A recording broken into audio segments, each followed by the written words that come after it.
The Galactic Council had made their position abundantly clear. Humans were too dangerous to be trusted with psionic technology. Ambassador Chen stood in the crystalline chamber, surrounded by representatives of 47 species, each one capable of manipulating reality with their minds.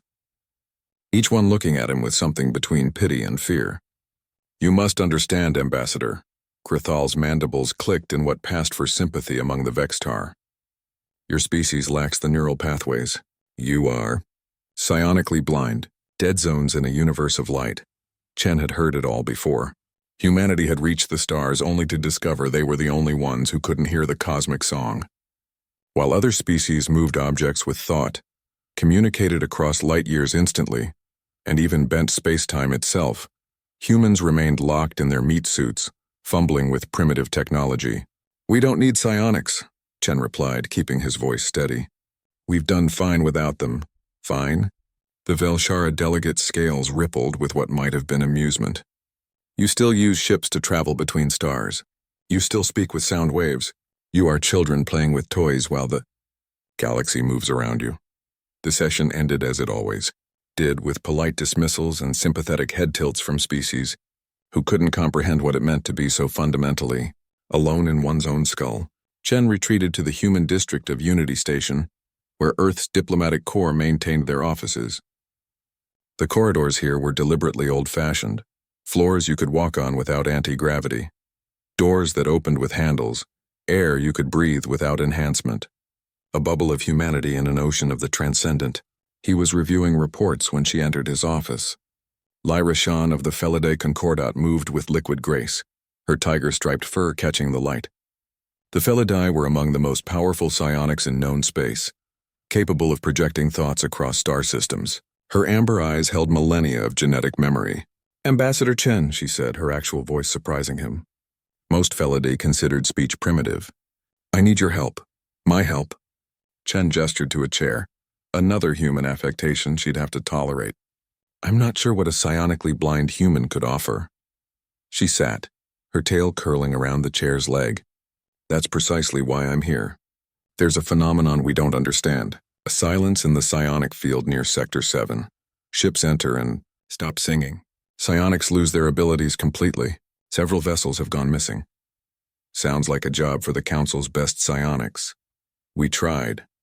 Her ears flattened.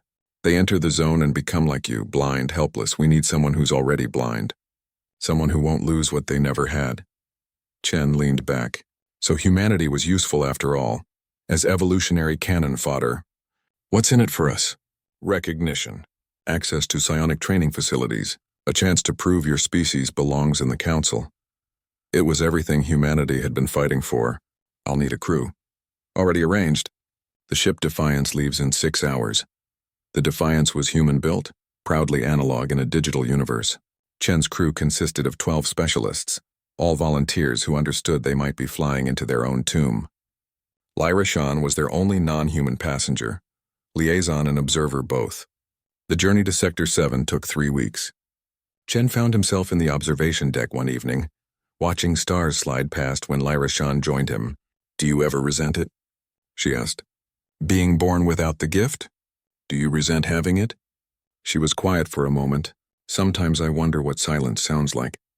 True silence. Not the absence of psionic energy, but the peace of never having known it at all.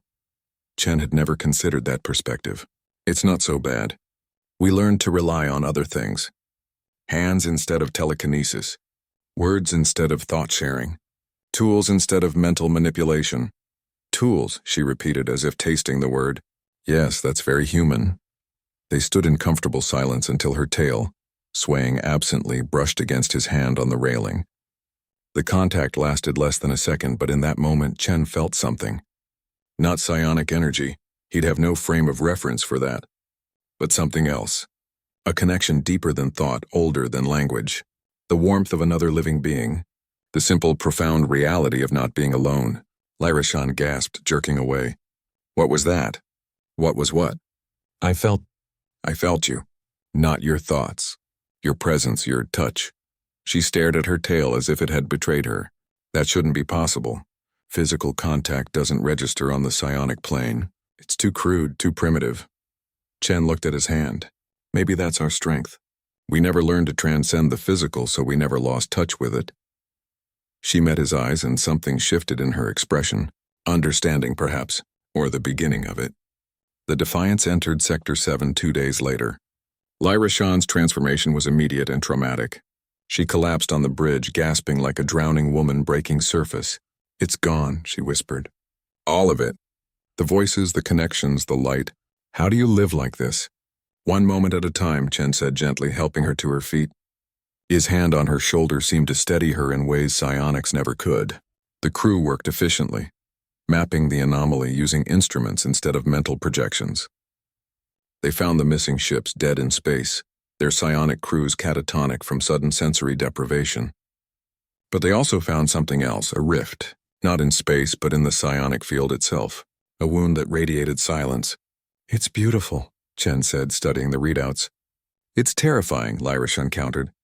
But she was standing on her own now, adapting, learning what humans had always known, how to exist in the quiet spaces between thoughts. Chen touched her hand deliberately this time. "Want to know the secret? We're not blind. We just see different things. Things you've been too busy listening to notice." She didn't pull away. "Teach me."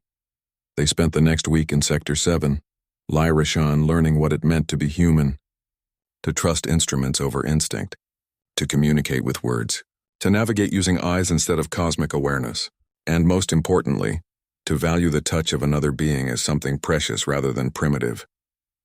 When they finally returned to Unity Station with their findings and rescued crews, the Council was forced to acknowledge a truth they'd long ignored. Psionic power wasn't evolution's final word. Humanity's blindness was actually immunity. In a universe where psionic weapons could cripple entire civilizations, humans alone could walk through the fire untouched. The vote was close, but humanity gained its council seat. Lyra Shan remained on Earth, ostensibly as a cultural liaison. But Chen knew better. She'd discovered something in that silent sector that all her psionic power had never revealed. The profound strength of being truly, physically present.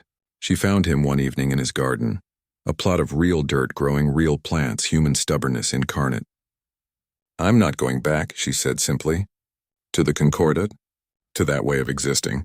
Always in everyone's head, never in my own body. Never truly touching or being touched." Her tail brushed his hand again. "No accident this time."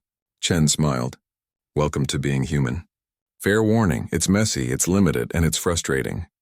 But it's real," she finished. "It's present." "Yes," he agreed. "It's real." Above them, stars that humanity could only reach through sweat and engineering burned cold and distant. But here, in the dirt of Earth, two beings from different worlds made contact in the oldest way imaginable. And the galaxy would never be quite the same.